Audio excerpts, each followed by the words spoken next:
Mr. Peabody Sherman is the latest animated film by DreamWorks.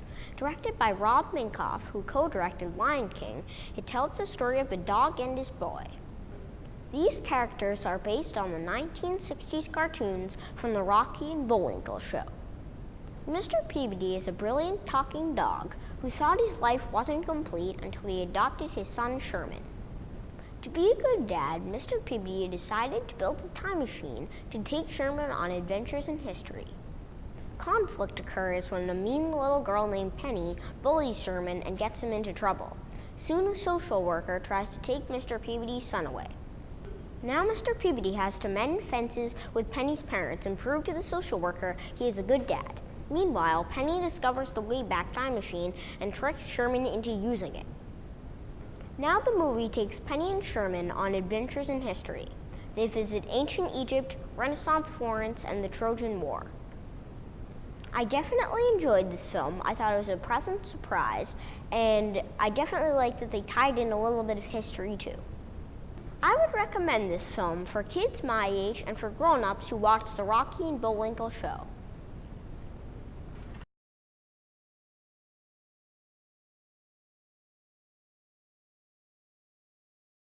So religion is like a disease? Yes. Yes, it infects everything. It's the enemy of reason. Reason? Professor, you left reason a long time ago. What you're teaching here isn't philosophy. It's not even atheism anymore. What you're teaching is anti-theism. It's not enough that you don't believe. You need all of us to not believe with you. Why don't you admit the truth? You just want to ensnare them in your primitive superstition. What I want is for them to make their own choice. That's what God wants. You have no idea how much I'm going to enjoy failing you. Yeah, but who are you really looking to fail, Professor? Me? Or God? God's Not Dead is a 2014 Christian film directed by Harold Kronk and stars Kevin Sorbo, Shane Harper, David A.R. White, and Dean Cain. The film was released to theaters on March 21st, 2014 by PureFlix Entertainment. God's Not Dead is about a boy named Josh who has to defend his belief in God when his philosophy professor is trying to get his students to write God is dead. Josh refuses and stands up for God by giving small lectures at the end of every class.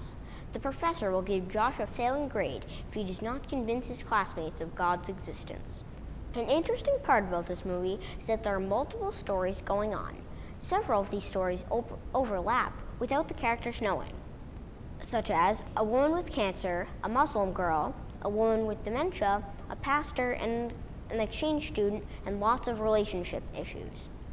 An interesting fact about this movie is that it is actually based on 35 court cases of teachers trying to convince their students that God doesn't exist. The title song, God's Not Dead, by Newsboys, was performed live in this film. I definitely liked the acting, even though they're lesser-known actors, and I thought that because they're lesser-known actors, it helped you concentrate on the story. I would recommend this movie for teens and adults who question the existence of God and like a good story.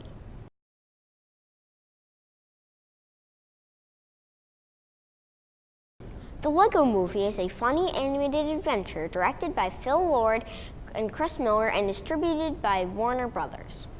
The Lego Movie features the voices of Will Ferrell, Chris Pratt, Elizabeth Banks, Liam Neeson, and Morgan Freeman. This good and evil story has action figure Emmett battling against Lord Business to save the Lego universe. It is filled with funny lines and Lego characters such as Batman, Gandalf, Superman, and a sweet unicorn cat called Unikitty. Hi! I am Princess Unikitty, and I welcome you all to Cloud Cuckoo Land! This movie reminds all those who love Legos to enjoy using your imagination to build new and different things. Even a unique double-decker couch that Emmett invented. He gets made fun of for this unusual invention, but ends up saving his friends with the crazy couch. I don't think he's ever had an original thought. That's not true. Introducing the double-decker couch. So everyone could watch TV together and be buddies. That is literally the dumbest thing I've ever heard. Let me handle this. That idea is just the worst. The real message of play and being somebody special happens all through the Lego adventure story, but really comes out in the real world part of the film, when toys and children fight big business and the too serious world of some grown-ups. I would recommend this movie for all ages because I think that teens and adults would also enjoy the humor.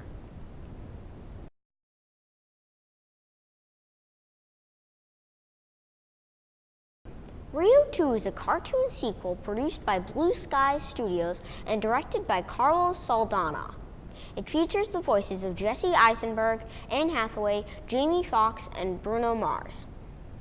This movie continues with Blue Macaw's Jewel and Blue and their 3 children. Blue's former owner, Linda, and her husband are on an expedition in the Amazon rainforest when they discover a whole colony of endangered blue macaws.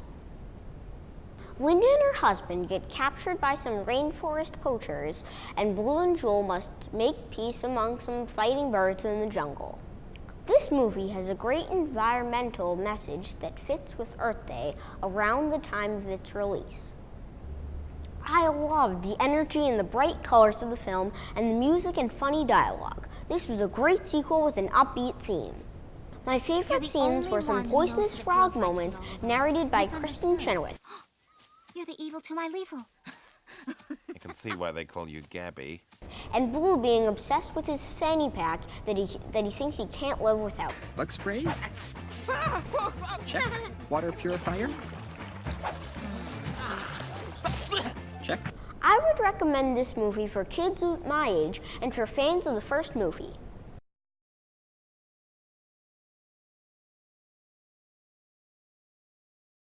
Mommy?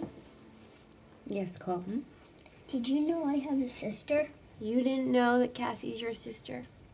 No, I have 2 sisters. You had a baby die in your tummy, didn't you?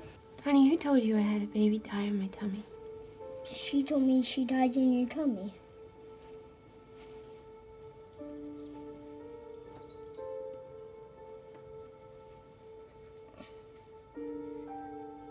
What does she look like? Like Cassie, but a little smaller and hair like yours. In heaven, this little girl came up to me and she wouldn't stop hugging me. What was her name? She didn't have a name. You guys didn't name her.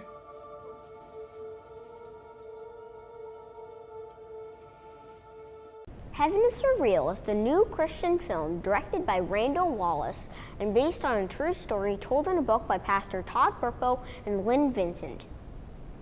This story shares a near-death experience of a 4-year-old boy, the pastor's son, who says he left his body during surgery and visited heaven.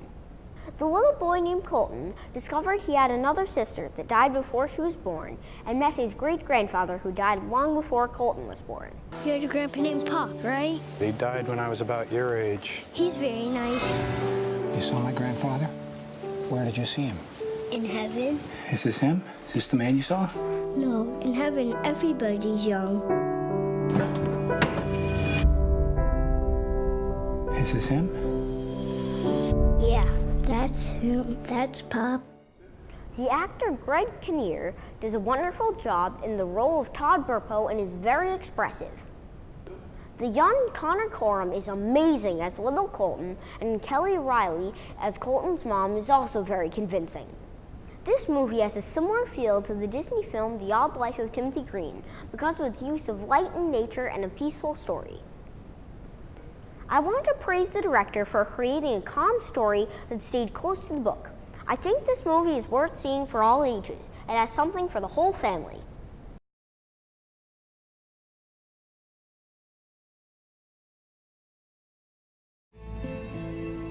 Our family has been chosen for a great task. To save the innocent. The innocent? The animals. Why are they innocent? Because they still live as they did in the garden. Yes. We need to save enough of them to start again. But what of us? I guess we get to start again too, in a new and better world. But first, we have to build. The great flood is coming. The waters of the heavens will meet the waters of the earth. We build a vessel to survive the storm.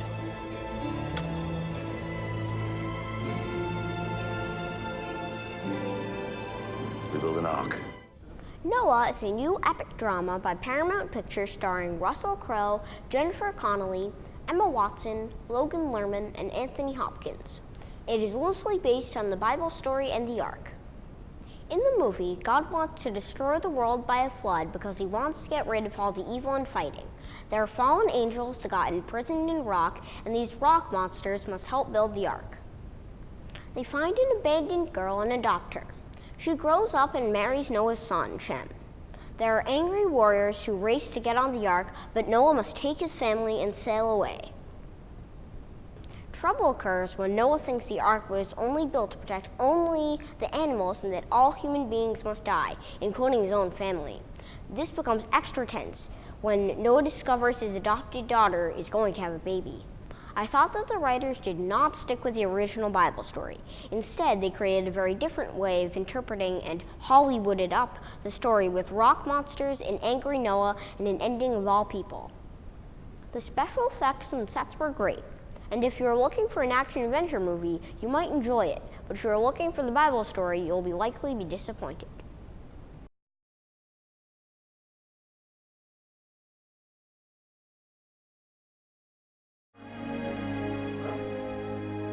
What an amazing place to take your first steps.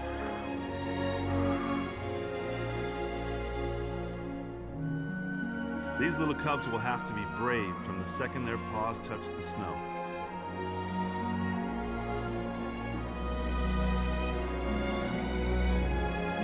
This is the Alaska Peninsula. With over 5 million acres of protected national park land, it's home to thousands of brown bears. 5 months ago, Sky climbed these mountains to dig her den. But now, they're her biggest obstacle.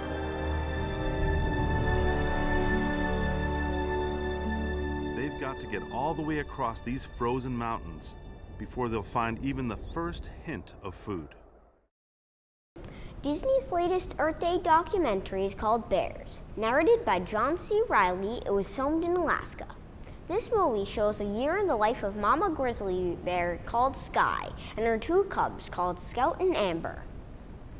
The bear family faces an avalanche, 2 aggressive bears, and a predator wolf. They must deal with hunger, enemies in the wild, and difficult weather. This film is about families sticking together to survive. One of my favorite scenes is when a bear cub gets his paw stuck in a clamshell.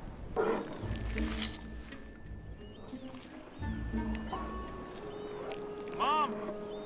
Never mind, I got it. I'm fine.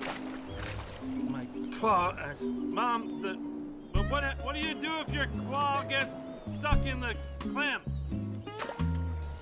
Let go! Mom, it's stuck in my claw! What are you looking at, bird? This is how I carry it.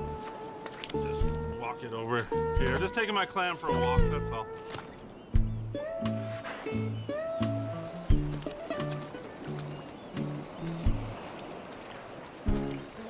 I didn't want that clam anyway. I thought the cinematography was amazing when they got up close to the bears fighting, the salmon swimming, and the avalanche of snow down the mountain. I would recommend this movie to fans of animals and nature.